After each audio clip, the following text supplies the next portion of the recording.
Hey roamers, we're at Tillamook Creamery And we're going to show you how they cut the cheese. on this episode of Roaming with Rosie.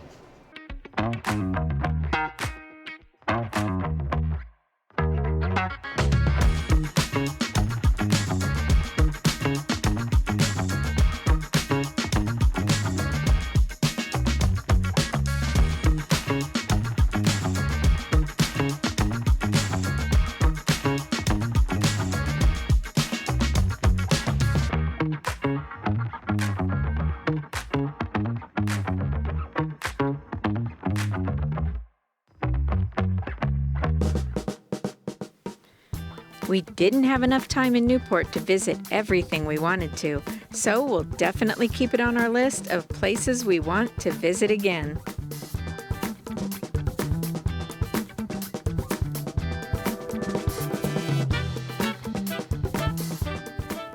Our next destination is Tillamook, Oregon. We'll be staying north of there in Nehalem Bay State Park. It's located on a 4-mile spit between Nehalem Bay and the Pacific Ocean. They have a large campground with a variety of more than 300 campsites, including yurts and horse sites. We were glad they had some large spaces with 50-amp electric and at just $37 per night.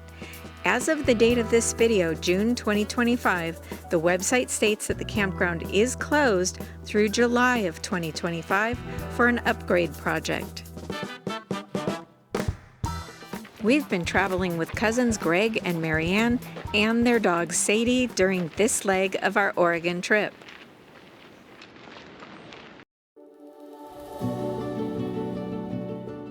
On the opposite side of the dunes from our campsite is the Pacific Ocean, with an expansive sandy beach. It was absolutely stunning.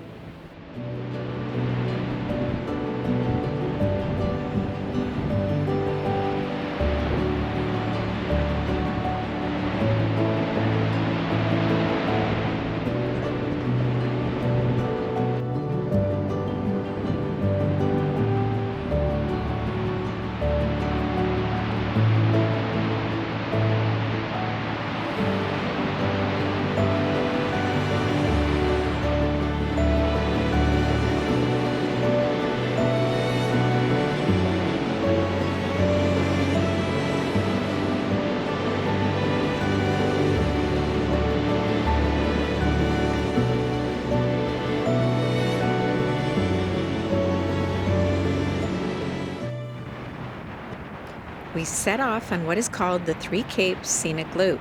From Tillamook, we took 131 west out to the coast. After about 10 miles, we arrived at the Cape Meares State Scenic Viewpoint. Cape Meares is known for its adorable stumpy lighthouse and its octopus-shaped tree. There are some seriously curious trees here on the Cape Meares Scenic Viewpoint. They're Sitka spruce trees. That's about all the experts agree on. The forces that shape these trees have been debated for years. Tillamook tribal descendants say that these trees functioned as ceremonial sites and were trained and shaped to hold canoes and other ritual objects. The octopus tree is a short walk from the parking lot. It's protected by a fence because it's so tempting to want to climb up into it or even build a tree house. This tree measures more than 14 feet across its base, but it has no central trunk.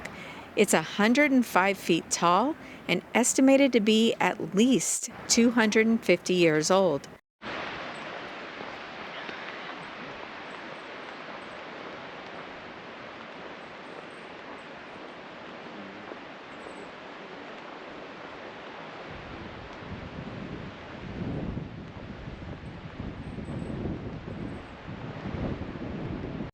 This is a beautiful park for walking through the old-growth spruce that's part of the National Wildlife Refuge and to its many viewpoints. In fact, twice a year in late December and late March, the Oregon State Parks celebrates the whale migrations.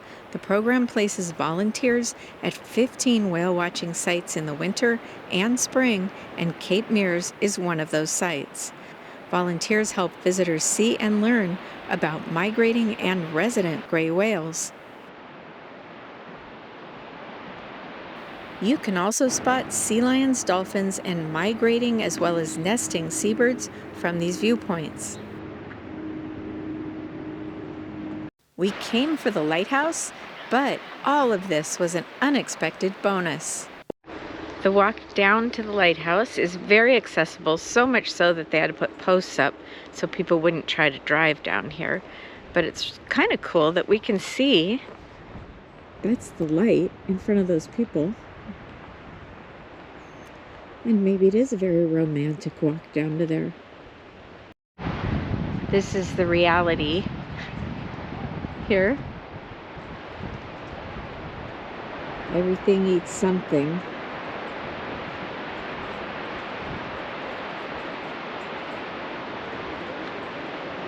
Cormorants.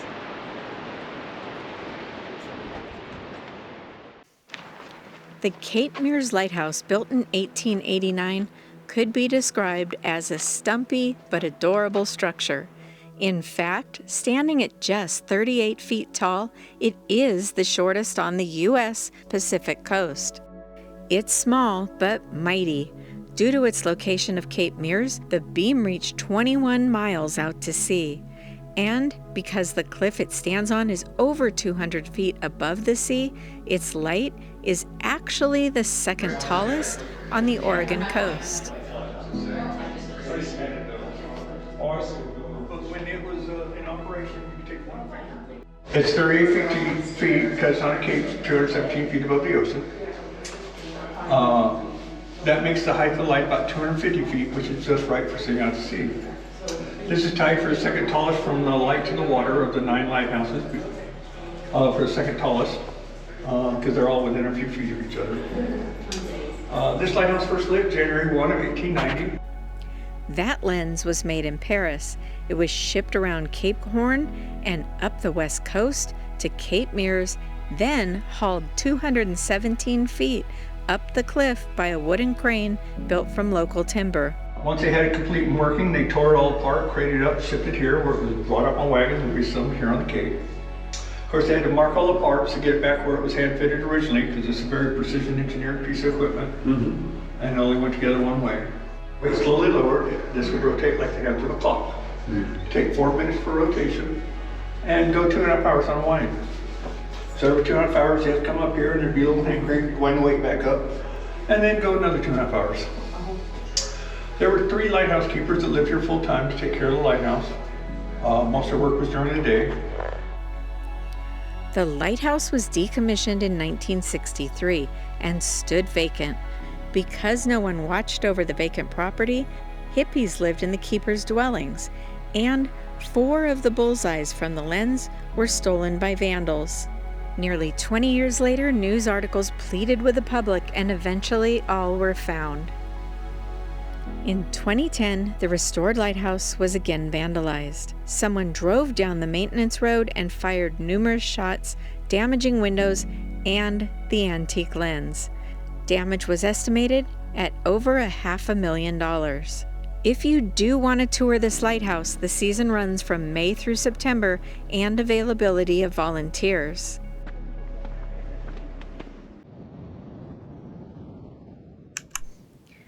We picked up the Scenic Byway again, heading towards Netarts Bay. There's an RV park we passed that looks like a beautiful location. It's Netarts Bay Garden RV Resort. We'll put a link in this video's description.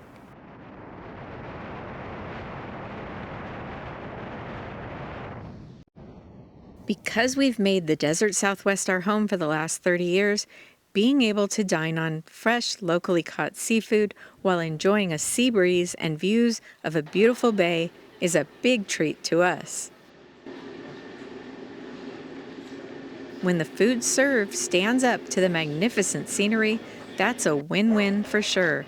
The Schooner restaurant did just that, and they had a unique recipe for locally caught fish and chips. I got the fish and chips with a saltine cracker crust, I guess, or a saltine cracker batter. Whatever it is, it's really good, and the fish is super fresh. Jamie's just staring at me.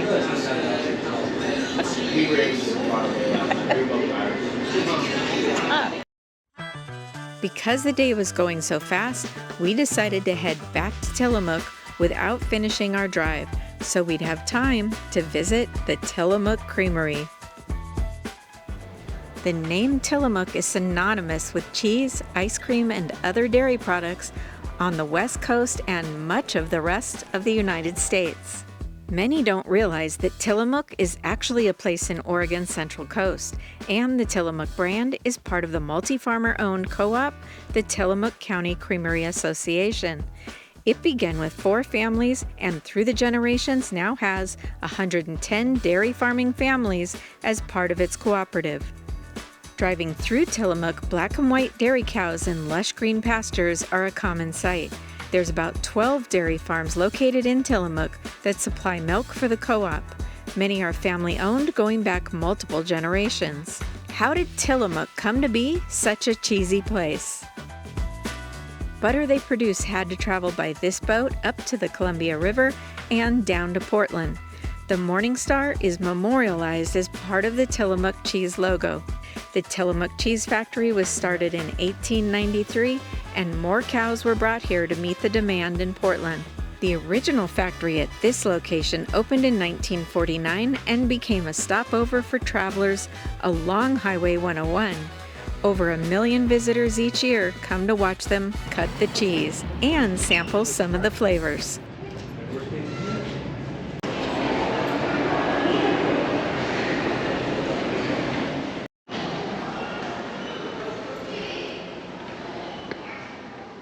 During our travels, getting to stop and visit some of these American factories' production brings out the little kid in me, and the adult side marvels at the mechanization of so much of it, yet still feels glad that there are jobs involved in the process as well.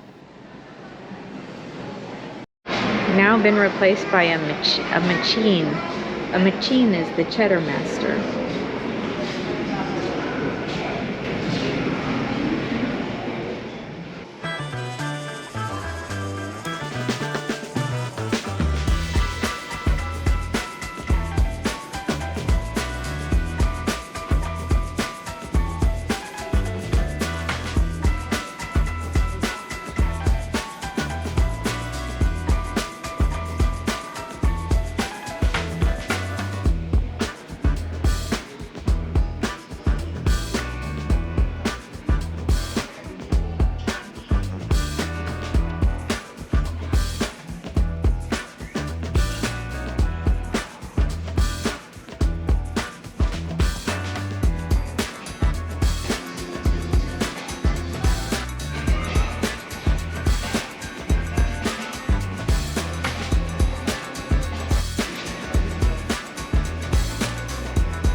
They just wait.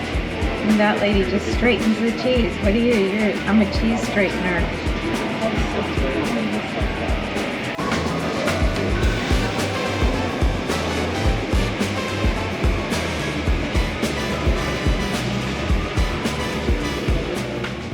There's lots of fun and interactive displays in their farm exhibit hall. This one was a race between Jamie and my cousin Greg to see who was fastest at milking the cow. You got to do the video, okay? Yeah. You ready? Yeah, go.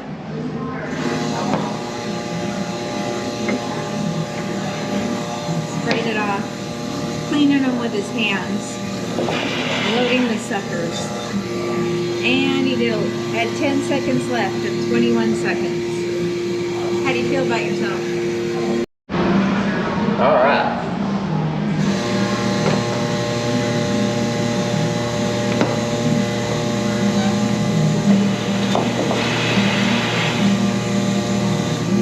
Ta-da! How do you feel about yourself? I just don't have a cigarette to smoke after that. So this is what they use. They brush the cows with it. They get all their itches scratched. They're taken care of. That hurts. They're treated well. They give them a good start, but if they're boys, they're not going to have a good ending.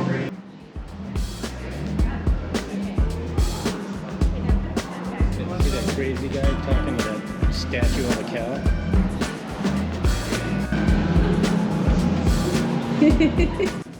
If all this isn't enough to satisfy your cheesy cravings, you can also take a premium tour. They run between $15 and $45 per person. Don't skip the sample counter where you can sample a few of the featured cheese flavors each day. And of course, they have a market where you can buy Tillamook dairy products, local wines, and souvenirs.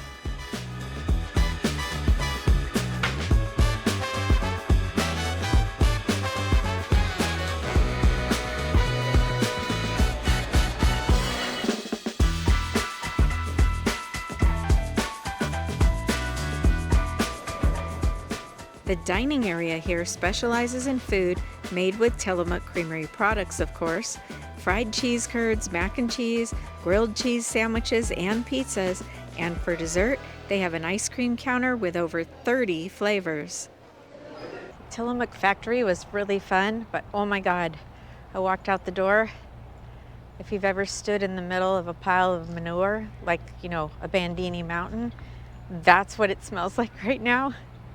I don't know what they just unloaded, but oh my gosh, it doesn't make you want to have any more ice cream. We only had 2 nights in the Tillamook area. Certainly not enough. The calendar had just turned the page on September, and we're headed to Astoria, Oregon, where we begin to see the signs of fall. Our campground is Fort Stevens State Park in Hammond.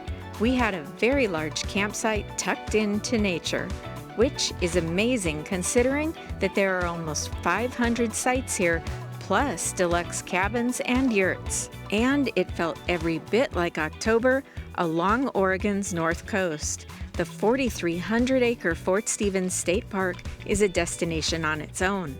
This was a coastal defense fort and saw active service from the Civil War days through World War II. You can explore the concrete batteries and what's left of the fort and their small visitor center. There's beautiful beaches here with the historic shipwreck, kayaking tours, and plenty of walking and biking trails throughout, plus a freshwater lake. Fort Stevens served as our base camp to visit nearby Astoria.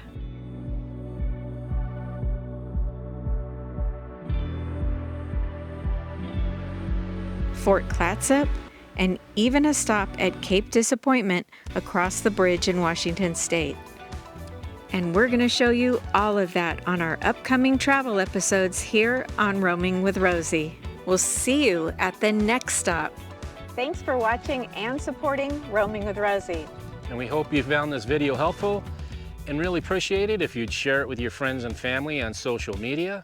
And if you're not yet a subscriber, hit that subscribe button. And ring that bell, that way YouTube will serve you our next video when it's uploaded. And make sure to leave a comment, that way you could be part of the conversation. Until next time, We'll see ya.